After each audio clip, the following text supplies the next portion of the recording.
Olá, eu sou André Melo e dando início ao trabalho proposto pela professora Laís, eu escolhi o artigo que tem como tema previsão de séries temporais de subpressão de barragens com filtragem, análise espectral singular, o SSA, e regressão múltipla com modelagem ARIMA de resíduos.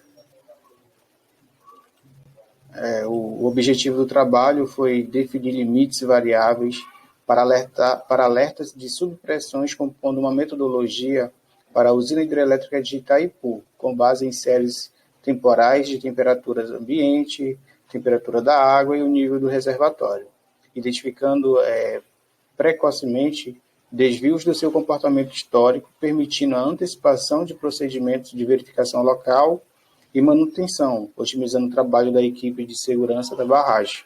Tudo isso para prevenir tragédias e buscar parâmetros que melhor estimem os dados necessários a essa prevenção.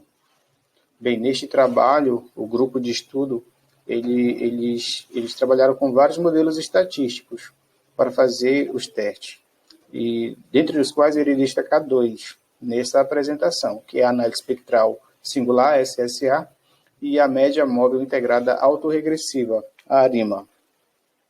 Na análise espectral singular, ela realiza uma decomposição da série, ela realiza uma decomposição da série temporal em poucos componentes independentes.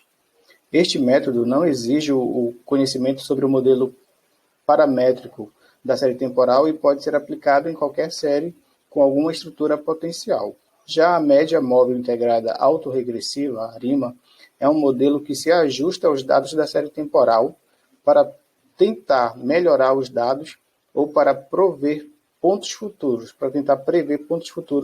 na série.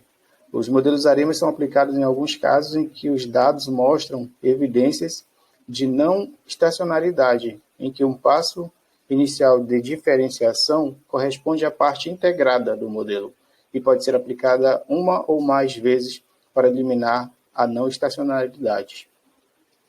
Os fatores estudados para esses testes foram, como eu falei anteriormente, foi a temperatura ambiente, a temperatura da água que passa pelos piezômetros das barragens de Itaipu e o nível do reservatório de água.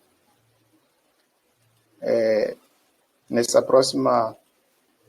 próximo slide é apresentada aí a fórmula matemática que foi estudada e que foi apresentada no artigo, que é o y de t é igual ao c mais o φ1 de y de t menos 1 mais o φ2 de y de t menos 2 mais o at, onde c é uma constante, o φ1 e o φ2 são coeficientes que indicam o quanto o y de t menos 1 e o y de t menos 2 irá influenciar no y de t.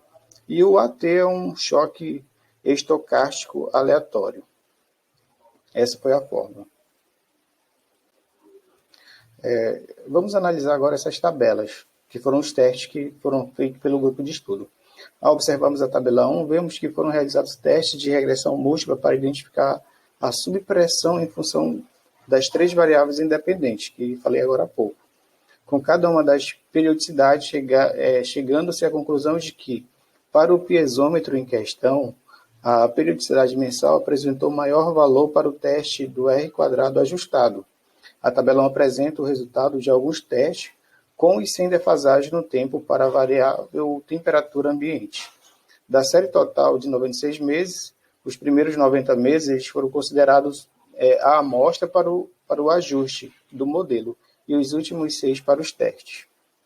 Nessa tabela é apresentado a primeira tentativa da regressão múltipla com médias mensais baseada nas três variáveis independentes identificadas, sendo a temperatura ambiente deslocada em 3 meses, de acordo com o comportamento gráfico identificado. Então, observa-se que o valor do raiz do erro quadrático médio, o RMSE, é de 17,2 metros e o valor do R² ajustado indica que essas variáveis são capazes de explicar 53,59% da variação de subpressão no piezômetro dentro da amostra, o que é considerado satisfatório. que não é considerado satisfatório. E como não foi considerado satisfatório, eles fizeram um novo teste, que vai ser apresentado agora na tabela 2. E o teste ele iniciou as defasagens de 2 a 4 meses para a temperatura ambiente, o que não melhorou significativamente o R quadrado ajustado e a raiz do erro quadrático médio, deixando significativos somente os parâmetros da constante e da temperatura do ar defasada de 4 meses. Após esse teste, eles realizaram um novo teste, que é apresentado agora na tabela 3, e nessa tabela nesse teste observou-se uma melhora significativa utilizando a modelagem ARIMA dos resíduos N de T. O valor da raiz do erro quadrático médio, o RMSE, caiu de 17,09 para 6,35 metros. E o valor do R quadrado ajustado subiu de 0,5638 para 0,9368. Ou seja, sua capacidade explicativa chegou a 93,68%. Então, o modelo selecionado para os resíduos foi o ARIMA 2.1.0, e entre as variáveis da regressão, apenas o nível do lago não é significativo a nível de confiança de 95%. Então, retirando o nível do lago e executando novamente a regressão, o R ao quadrado ajustado não se altera e o erro e a raiz do erro quadrático médio, ele apresenta um pequeno aumento de 6,388212. E após eles realizarem esse teste, eles realizaram mais um, que é o quarto, que é representado agora nessa tabela número 4 aí. E nesse teste dessa tabela, verificou-se que a aplicação da regressão múltipla com modelagem ARIMA dos resíduos produz um resultado melhor quando ela é aplicado a série de subpressão filtrada com análise espectral singular, a SSA. Esse teste ele foi aplicado considerando a regressão, a temperatura da água e a temperatura ambiente, com defasagem de 2, 3 e 4 meses. Ou seja, quando o grupo de estudo decidiu aplicar simultaneamente esses dois modelos estatísticos, eles obtiveram um resultado satisfatório. E nota-se que na tabela 4 que os parâmetros são todos significativos. E o modelo apresenta melhoria significativa na previsão, se comparado aos resultados apresentados na tabela 3, com a raiz do erro quadrático médio caindo de 6,35 metros para 2,83 metros. E o R quadrado ajustado subindo de 0,9368 para 0,9871. Os parâmetros para filtragem SSA que produziram melhores resultados foram o tamanho da janela igual a 10 e o número de componentes considerado igual a 4. E nessa figura de número 10 aí, é exibido o gráfico da série de resíduos e as funções de autorrelação residual e autocorrelação residual parcial, mostrando que os resíduos do AT, lá daquela fórmula que nós apresentamos no início, eles podem ser considerados ruídos brancos. E esse cálculo ele foi confirmado pelo teste de Box-Pearson, que é desse próximo slide, com essa fórmula matemática.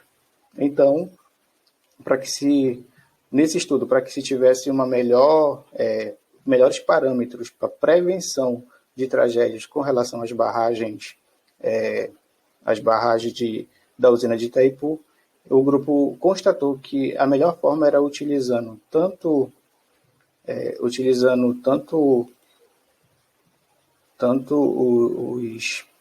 os dois modelos estatísticos que foram apresentados, né? Que é a análise espectral singular e a média móvel integrada autorregressiva.